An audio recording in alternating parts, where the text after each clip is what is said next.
مسلمانوں کے پاس جو سب سے بڑی وراثت ہے وہ ایتھکس اینڈ مورالٹی کی ہے. دنیا اس وقت ننگی ہے فرام ایتھکس اینڈ مورالٹی. آپ دنیا کی ساری سیاست دیکھ لیں, کہا کچھ جاتا ہے, کیا کچھ جاتا ہے, قانون وہ اپنے لیے کچھ بناتے ہیں, دوسرے ملکوں پر ظلم کیا جاتا ہے.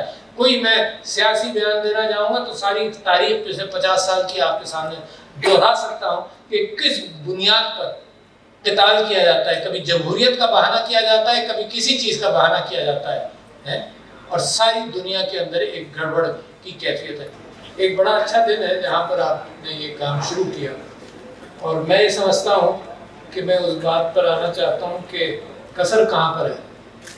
کیونکہ یہ جو کام آپ کر رہے ہیں, مثال کے طور پر بات وہاں سے شروع کرو. زبیر موتی والا صاحب, دودھ, گندم, چاول, گنا, یہ تو 1500 سال سے اگ رہا ہے اور بیچا جا رہا ہے. تو آپ نے کیا کمال کیا؟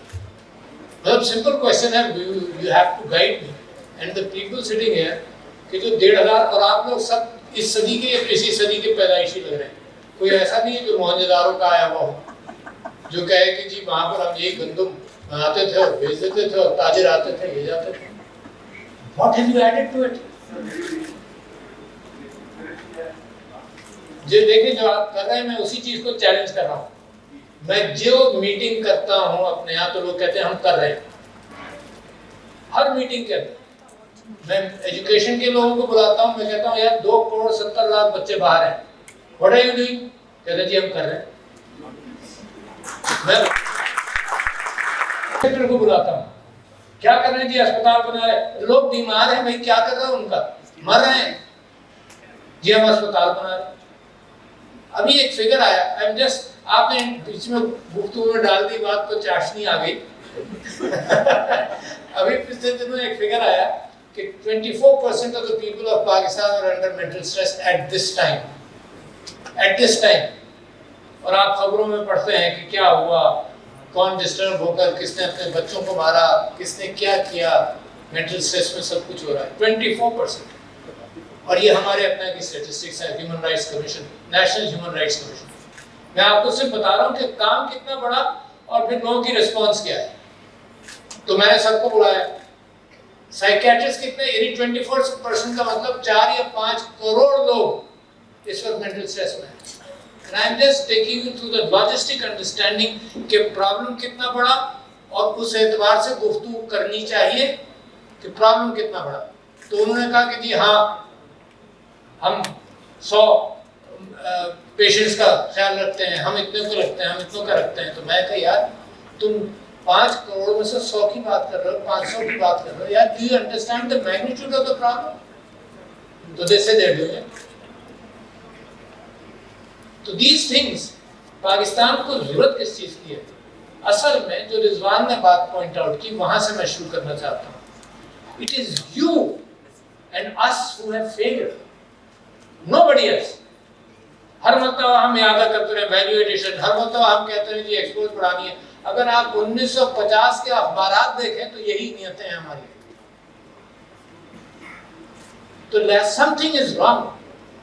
And that wrongness is not کہ جی آج آ کر ہم اسی چیزوں کا اعادہ کریں. میں تو زبیر موتی والا صاحب, میں تو موہنجودارو سے بات شروع کی نا,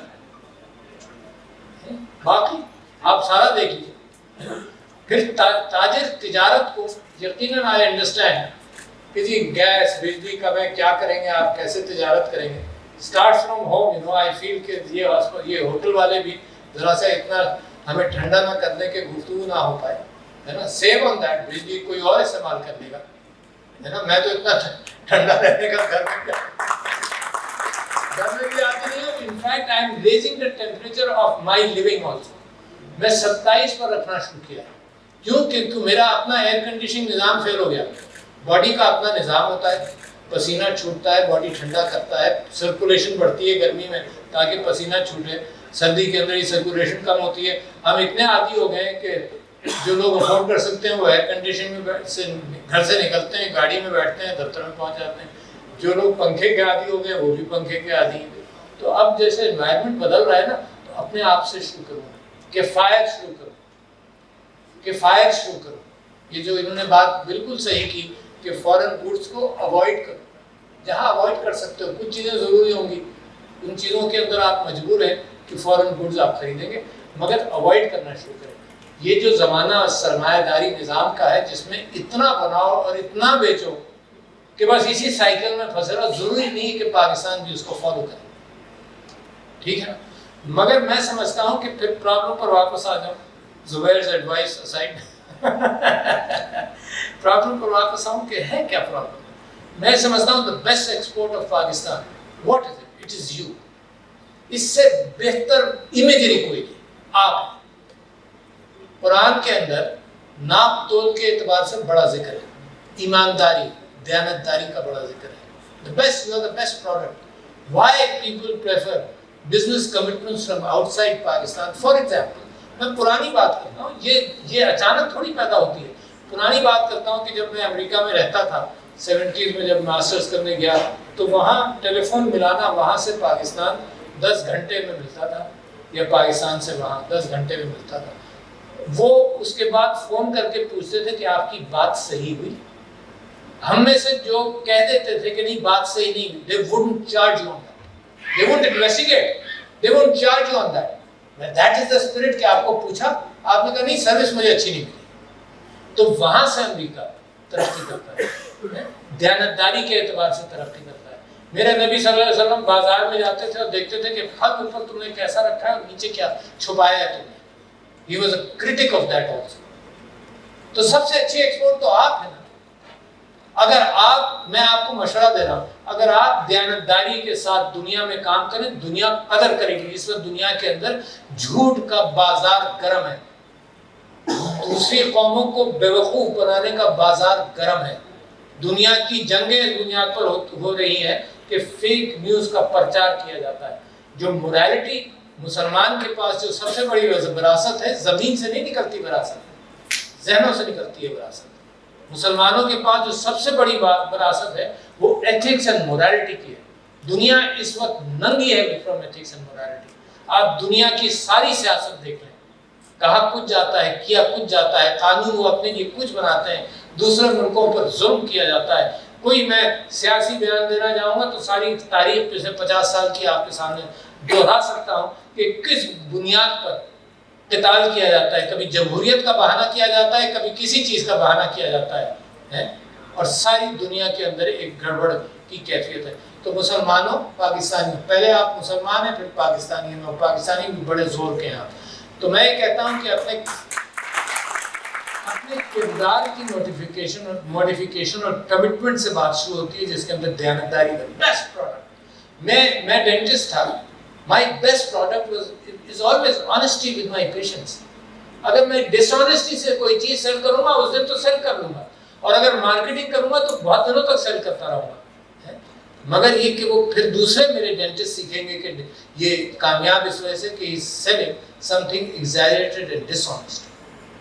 تو everywhere for the young people of Pakistan، دیکھو the older people I am responsible, the older people have not been able to، وہ قائد اعظم کی باتیں، اس قائد اعظم کے بعد میں آتے ہیں میرے قرآن کی بات، میرے نبی صلی اللہ علیہ وسلم کی زندگی، میرے خلفائے راشدین کی زندگی، اس میں سے اگر میں چیزیں سیکھنا شروع کروں تو تجارت کے اندر honesty was the main thing. Islam did not restrict capitalism, اسلام نے منافع بنانے کی رکاوٹ نہیں کی، کہیں نہیں کہ حضرت عثمان was a big businessman, بی بی خدیجہ was a big businesswoman, روکا نہیں۔ مگر پچھلے دنوں میں نے 14 اگست کی تقریر کے اندر کہا کہ پہلا الف لام میم کے اندر یہ کہا کہ وہ مسلمان کون ہے جو مما رزقناہم ینفقون، جو کھانے کو ملتا ہے اللہ کا اس میں سے خیرات کرتے ہیں۔ کھانے کو جو ملتا ہے، مال و دولت نہیں، وہ بات کی بات ہے۔ ہمارے یہاں ایکیومولیٹ کرتے ہیں، ہمارے یہاں ہم ریئل اسٹیٹ میں انویسٹ کر کے بلاک کر دیتے ہیں capital. That was never the Muslim spirit and will never be. Money is a matter جو آپ میں سے جانتے ہوں گے، money is value of human labor۔ وہ پیسہ جب آتا ہے نا تو وہ ٹرانزیکشنل ایزینس بنا دیتا ہے، کہ بجائے اس کے کہ آدمی یہ بیچے کہ جی میرے 8 گھنٹے کی میری روزی میں بیچنا چاہتا ہوں، منی ٹرانزیکشنلٹی کو آسان کرتا ہے۔ اچھا اب یہ سرکولیشن پرافٹ صلی اللہ علیہ وسلم، میں آپ کو وہ چیز اجاگر کرنا چاہتا ہوں جو ایکچولی میڈ ان پاکستان ہے. یقیناً your products also are made in Pakistan. I am not distracting you from that. ذکر کر رہا تھا کہ میرے نبی صلی اللہ علیہ وسلم جہاں ناپ تول کے نظام کو دیکھتے تھے، جہاں ان ساری چیزوں کو دیکھتے تھے، ان کے پاس ایک آدمی آیا، مما رزقناہم ينفقون، ان کے پاس ایک آدمی آیا، اس نے کہا کہ جی حضرت عثمان کے لیے جنت ہے. آپ نے کہا کہ وہ عثمان نے اپنی آدھی دولت دے دی، حضرت عثمان رضی اللہ عنہ نے، حضرت ابو بکر نے یہ دے دیا. میں غریب آدمی، میں مزدور. You see, the spirit of Islam has nothing to do with the state. یہ آپ کے ذہنوں کی اسپرٹ ہے. اور repeating myself from previous speeches، میرے نبی صلی اللہ علیہ وسلم نے ساری زندگی دو کام سب سے زیادہ کیے. ایک انصاف کرنا، جو آپ ناپ تول کے نظام کے اندر بھی کرنا چاہتے ہیں، اور آپ کو دنیا کو دکھانا چاہیے کہ آپ ہیں مسلمان اور آپ ہیں Pakistani. Very important. Never deceive anybody on the falsity of your product. Never do that. اتنا بڑا نقصان ہوتا ہے. میرے والد صاحب مرحوم یہ کہتے تھے کہ جب تم علاج کرتے ہو لوگوں کا تو اس میں سے 9 کا اچھا علاج ہو جائے گا، وہ کبھی اس کی تعریف نہیں کرے گا. ذکر ہوگا کرتے ہیں. ایک کا خراب ہوگا، وہ 100 کو بتائے گا. See, that is where Pakistan has been distributed. And when your enemies jump into the bandwagon, مزید ڈسٹریبیوٹ کرتے ہیں. Trustworthiness کم ہو جاتی ہے. Trustworthiness is all a matter of human relationships. تو میں آپ سے کہہ رہا تھا کہ یہاں تک کہ اسلام کے اندر اس بات پر فوکس ہے کہ اگر تم لوگوں نے آپس میں کوئی بات طے کی ہے تو لکھ لو. اللہ تعالیٰ قرآن میں فرماتا ہے کہ اگر تم نے نہیں لکھا تو اللہ بھی بری ذمہ ہے. You see, the commitment which you make is so important کیونکہ اس میں مس انڈرسٹینڈنگز کا امکان ہے. لکھنے کے باوجود even among honest people مس انڈرسٹینڈنگ کا امکان ہے. جو ڈسپیوٹس کورٹس میں جاتے ہیں، بہت سارے دیانتدار لوگوں کے اندر کہا یہ تھا، سمجھا یہ گیا، لکھا یہ تھا، اس کا مطلب یہ نہیں تھا. یہ ڈسپیوٹس تو جاتے رہتے ہیں، مگر کم سے کم لکھو. میرے نبی صلی اللہ علیہ وسلم کے آخری خطبے کے اندر دیکھو معیشت کا چلنا کتنا ضروری ہے کہ انہوں نے کہا کہ میں اپنے قبیلے کے قتل معاف کرتا ہوں. Because he thought without درگزر سوسائٹی نہیں چلتی. سوسائٹی ڈیوائیڈڈ ہو، سوسائٹی نہیں چلتی. سوسائٹی کی سب سے بڑی بات ہے کہ اسٹرانگ ہو، اکٹھا ہو. تو انہوں نے کہا میں قبیلے کے قتل معاف کرتا ہوں، مگر قرضہ نہیں معاف کیا. بیکاز جو منی کی سرکولیشن ہے that has to be very reliable. یہ نہیں کہ جناب اس کی انڈسٹری بیٹھ گئی تو حکومت سے کہا جائے جناب اس کا لون رائٹ آف کرو. غریبوں کی قیمت پر لون رائٹ آف کرو. بھائی اور all these elites sitting in this hall، آپ سب ایلیٹ ہیں، ویسے سب پڑھے لکھے ہیں. اور ایلیٹ اگر بوجھ اٹھانا چاہتی ہے ساری ان پڑھ پاکستان کا تو اٹھائے. and it will always be expensive. آپ کو ٹیکسیشن زیادہ ہوگا، آپ ٹیکسیشن کا بوجھ اٹھائیں گے کیونکہ جو لوگ ٹیکس نہیں دے رہے وہ پھنسے ہوئے، جو لوگ ٹیکس چوری کرتے ہیں وہ پھنسے ہوئے. آپ ان کا بوجھ اٹھاتے رہیے. کمر ٹوٹ گئی آپ کی یہ کام کرتے کرتے. ہم پرعزم ہیں آپ کو آگاہ کرنے کے لیے. اگر آپ دنیا بھر سے حاصل ہونے والی اطلاعات، معلومات اور خبریں جاننا چاہتے ہیں تو ابھی سنو نیوز کا یوٹیوب چینل سبسکرائب کریں اور بیل آئیکن پر کلک کریں.